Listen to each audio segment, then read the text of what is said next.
Okay, so welcome everyone. Today I'm going to talk about naming amides. This should be fairly short because these are very much like other things we've seen already.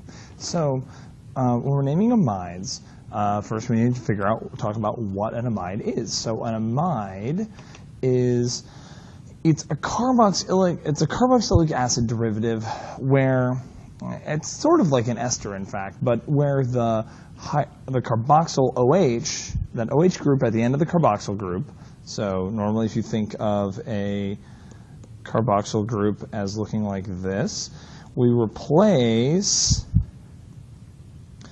should make this look more like a carbon, replace it with a nitrogen. And this could be an amino group, an NH2, or it could be substituted amino group with R groups. It doesn't matter. So we have an amide, and an amide looks like this. So amides are sort of a hybrid between an ester and an amine, or you can think of a carboxylic acid with an amine stuck on it. So you have a primary amide where the only carbon the nitrogen is attached to is the carbonyl carbon. A secondary amide means that there's an R group sticking off of the nitrogen, and then a tertiary means the nitrogen is attached to all three. So there it is. Naming them. Naming them is fairly straightforward. We're considering them to be like carboxylic acids. So instead of naming them as oic acid, we name them amide. So if we have something like this, a fairly simple structure, like that, just like that, NH2, a very simple one. We have 1, 2, 3. Now, like a carboxylic acid, the amide group is assumed to be at carbon number 1. So we don't need any number indicating it. So we just say propan, as in propane, but we drop the E and we say propanamide. So propanamide. No number is necessary because, like a carboxylic acid or an aldehyde, it is understood that number 1 is the carbonyl carbon. Now, if we have secondary or tertiary amines, we can treat it a lot like we treat, if we have secondary or tertiary amides, we treat it like we treat secondary or tertiary amines, where we just talk about the groups on the nitrogen as though they were substituents, and we use N as a locator. So if we had something like this, I'll go back to drawing something similar to what we just had. So I'll go back to this.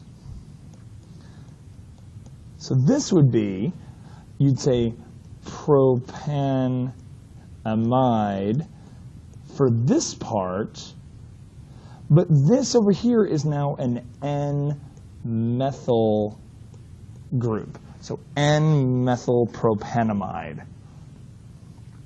So let's see some examples.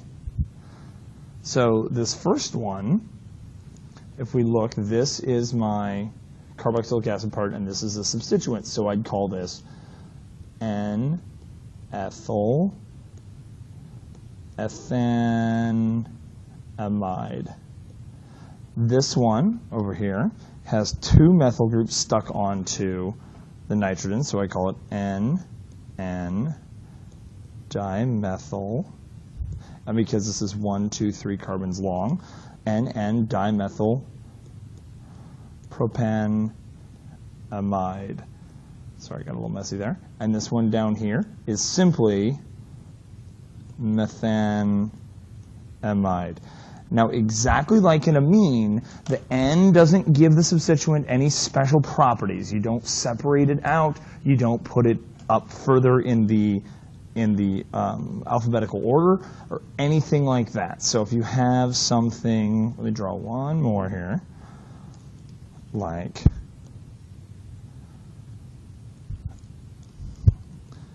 you have a little tail there on the end.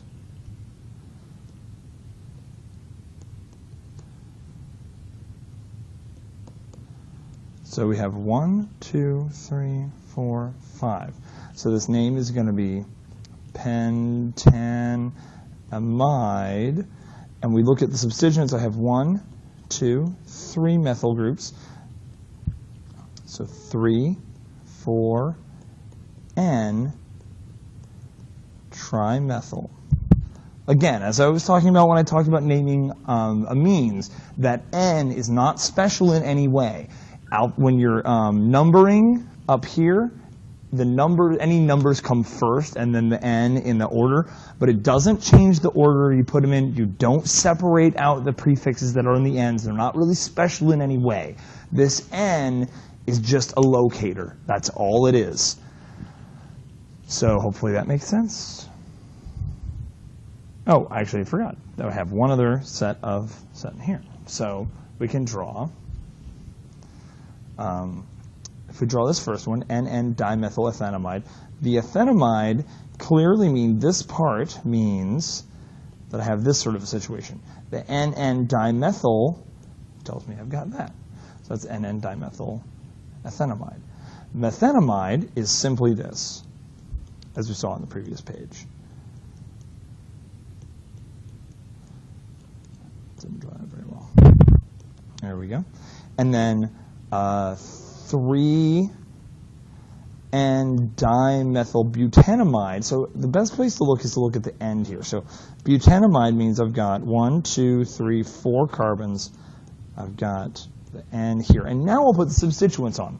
I've got a methyl group at carbon number 3, so 1, 2, 3, and then a methyl group at the nitrogen.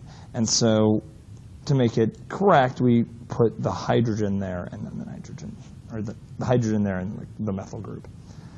And then finally,